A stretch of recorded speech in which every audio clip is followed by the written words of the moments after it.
Hi friends, అందరికీ నమస్కారం అండి.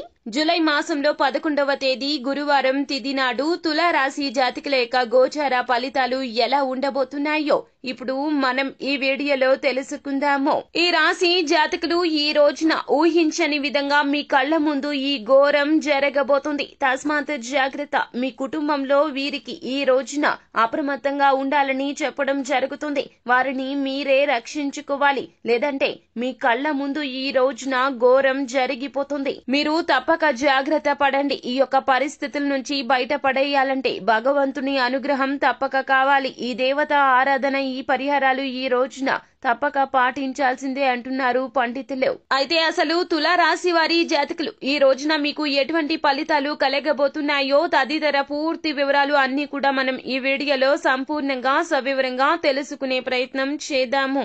అందుకంటే ముందు ఫ్రెండ్స్, వీడియోని పూర్తిగా చూసేయండి. అప్పుడే మేము ఏం చెప్పబోతున్నామో మీకు పూర్తిగా అర్థమవుతుంది. వీడియో గనక మీకు నచ్చినట్లయితే గనక లైక్ చేయండి. మీ లైక్ మాకెంతో సపోర్ట్ అండ్ ఎంకరేజ్మెంట్ గా ఉంటుంది. శ్రీ రేణుకా ఎల్లమ్మ తల్లి జ్యోతిష్యాలయం. మీరు సమస్యలు తీరక బాధపడుతున్నారా? ఎల్లమ్మ తల్లి పూజారి గారిని సంప్రదించండి. అనుభవంతో సమస్యలు తీరే ప్రత్యేక పూజలు చేస్తున్నారు. ఎల్లమ్మ తల్లి ఆశీస్సులతో భార్యాభర్తల సమస్యలు, ప్రేమించిన వారు దూరం కావటం, అనుకున్న పనులు కాకపోవటం, డబ్బు సమస్యలు, వ్యాపారంలో నష్టం రావటం, నమ్మిన వారు దూరం కావటం, కుటుంబ సమస్యలు, ఆరోగ్య సమస్యలు, ఇంట్లో కలహాలు రావటం, ఇంకా ఎటువంటి సమస్యలు ఉన్నా ఎల్లమ్మ తల్లి ఆశీస్సులతో పరిష్కరించబడను. దూరంలో ఉన్నవారికి ఫోన్ ద్వారా జ్యోతిష్యం చెప్పబడను. 8125199068. ఇక మనము ఏ మాత్రము కూడా ఆలస్యం చేయకుండా వీడియోలోకి వచ్చేద్దాము. తులారాశి జాతకులు ఈ రోజున మీరు మౌనంగా ఉండండి. ఎవరు ఏ విధమైనటువంటి రెచ్చగొట్టే మాటలు అన్నా మీరు అస్సలు ఆ యొక్క స్వభావాన్ని, దుందుడుకు స్వభావాన్ని పక్కన పెట్టేయండి. ముఖ్యంగా కుటుంబ సభ్యులతో ఈ రోజున సమయాన్ని కేటాయించాలి. తులారాశి జాతకులు వారు మీతో సమయం గడపడం కోసం ఎన్నో రోజుల నుంచి ఎదురు చూస్తున్నారు. మీ యొక్క తల్లిదండ్రులు, మీ యొక్క జీవిత భాగస్వామి మీతో పాటుగా కాసేపైనా గడపాలని ఎంతగానో నిరీక్షిస్తున్నారు. ఈ రోజున వారికి సమయాన్ని కేటాయించండి. కుటుంబ సభ్యులతో మాట్లాడే ప్రయత్నం చేయండి. మీ తల్లిదండ్రులతో ఖచ్చితంగా ఈ రోజున కాస్తంత సమయాన్ని అయినా గడిపే ప్రయత్నం చేయండి. ఈ రోజున తల్లిగారి ఆరోగ్యం విషయంలో జాగ్రత్త వహించాలి. వారికి ఏదైనా సమస్యలు ఉంటే గనక వెంటనే వైద్య సహాయాన్ని తీసుకోండి.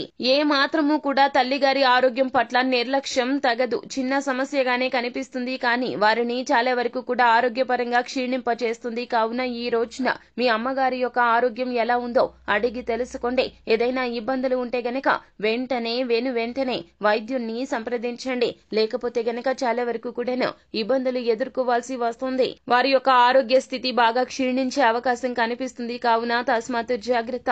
తులారాశి జాతకులు పొదుపు చేయడం మంచిదే, కానీ వైద్య సహాయం కోసం కూడా ఆలోచించడం అస్సలు మంచిది కాదు. మనం కష్టపడేది మనం జీవించడం కోసం, మన వారిని సుఖంగా చూసుకోవడం కోసము. చిన్నగా తేలికగా తీసుకోవద్దు. ఈ సమస్యను నిర్లక్ష్యం చేస్తే గనక మీ తల్లిగారి ఆరోగ్యానికి సంబంధించి చాలా వరకు కూడాను చెడు వార్తను వినబోతూ ఉన్నారు. కావున జాగ్రత్త వహించాల్సిందే. 1కి 10 సార్లు చెప్పినా ఈ విషయంలో మాత్రం ఏ మాత్రం అప్రమత్తంగా ఉన్నా కూడాను భారీ మూల్యం ఈ రోజున తప్పక చెల్లించుకోవాల్సి వస్తుంది. అయితే ఈ రోజున ఖచ్చితంగా మీరు ఏదైనా దేవాలయ సందర్శన చేయడం, లేదా తల్లిదండ్రులతో కలిసి ఏదైనా సరే దగ్గరలోని దేవాలయానికి వెళ్లడం, జీవిత భాగస్వామిని కూడా తీసుకుని వెళ్లడం మరువకండి. కాస్తంత సేపు దేవాలయంలో కూర్చోండి. హనుమాన్ చాలీసా పఠన పారాయణాన్ని చెయ్యండి. ఇంటిల్లపాది కూడాను. ఒకవేళ మీకు రాకపోతే గనక కనీసం యూట్యూబ్ లో అయినా సరే కాస్తంత సేపు పెట్టుకుని వినే ప్రయత్నం చేయండి. అలా వింటే గనక ఖచ్చితంగా మానసిక స్థైర్యం కలుగుతుంది. రాబోయే చెడు పరిస్థితుల నుంచి ఖచ్చితంగా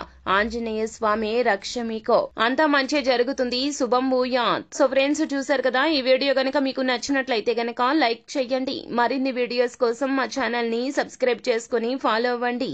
థ్యాంక్ యూ.